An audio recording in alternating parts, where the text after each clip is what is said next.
নবী সাল্লাল্লাহু আলাইহি সাল্লাম আবু তালেবকে কালেমা পড়াবার জন্য কি পরিমাণ কাঁদছে, চেষ্টা করছে। শেষ মুহূর্তে বলছে, চাচা চাচা কালেমাটা পড়েন না চাচা। বলছে না, মানুষের কাছে বেইজ্জতি হব, পড়বো না, মানুষ লজ্জা দিবে।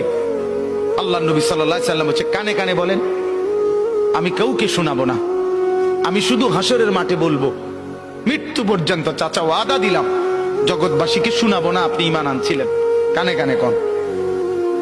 আবু তালেব বলছে না, কানে কানেও বলবো।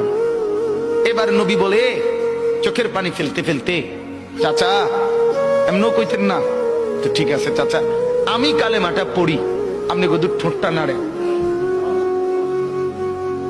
আপনি শুধু ঠোঁটটা নাড়বেন, আমি হাসরের দিন বলবো, মাওলা আমার চাচা কালেমা পড়ছিল এজন্য ঠোঁট নাড়ছে, এর সুযোগ দেন। চাচা বলছে না না না, আমি ঠোঁটও নাড়বো না। আল্লাহ নবী তখন অঝরে কাঁদতেছিলেন আর চোখের পানি ফেলে বললেন, চাচা আপনি জাহান্নামের আগুনে জ্বলবেন, আমি সইব কেমন? আবু তালেব নাফরমান তখন কি বলছে জানেন?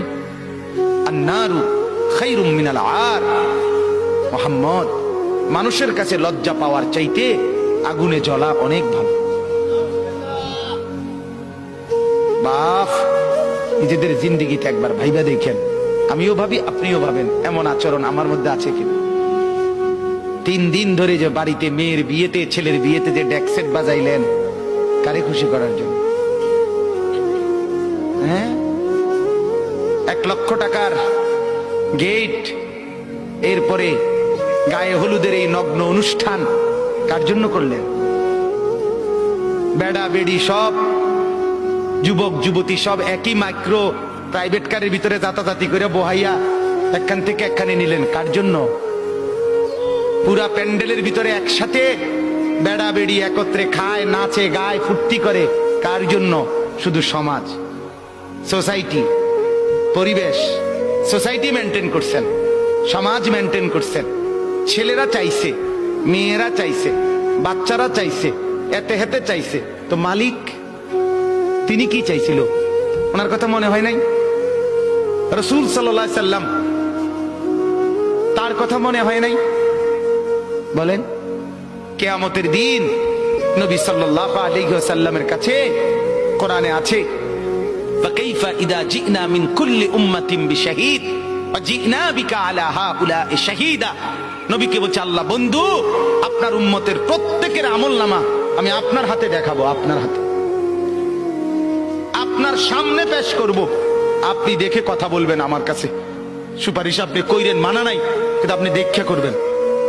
রাসূলুল্লাহ সাল্লাল্লাহু আলাইহি ওয়াসাল্লাম যদি হাসরের ময়দানে এরকম আমলনামা খুলে উল্টায় আর পৃষ্ঠার পর পৃষ্ঠা দেখে ফজর নাই, জোহর নাই, আসর নাই, মাগরিব নাই, ইশা নাই, শনিবার রবিবার, মদ জুয়া, অবৈধ উপার্জন, গান বাদ্য, নাটক, সিনেমা, জিনা, ব্যভিচার, বেহায়া, বেপর্দা সব উল্টায়, আল্লাহর নবী সাল্লাল্লাহু আলাইহি সাল্লাম তখন বলবে, উম্মত কি এটা?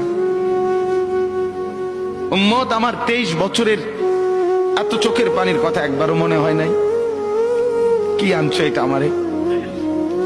উম্মত, তুমি জানো না আমি যে তায়েফের পাথরের আঘাতে পুরা পিঠ চালনির মতো ঝাঁঝরা বানায় ফেলছে আমার? শোনো নাই তুমি? আমারে যে উহুদের ময়দানে দান দান শহীদ করে রক্তাক্ত করছে, তুমি শোনো নাই? আমি যে 14 দিন পেটে ক্ষুধার তাড়নায় পাথর বাঁধছিলাম, উম্মত তোমার মনে নাই? একবারও শোনো নাই আমার ক্ষুধার কষ্ট, আমার পিঠের ব্যথা, আমার দাঁতের ব্যথা, আমার কাঁধে 2টা কড়া ঢুকে গেছে? উম্মত, আমার ঘরে 3 মাস আল্লাহর নবীর স্ত্রী আয়েশা বলছে, আল্লাহর কসম উম্মত, নবীর স্ত্রী বলছে 3 মাস 3টা চাঁদ উঠছে ডুবছে, রাআইনা হিলালান সুম্মা হিলালান সুম্মা হিলালান, 3 চাঁদ 3 মাসে নবীর 9 জন বিবির কারো ঘরে আম্মা জান আয়েশা বলে 1 ফোঁটা চুলায়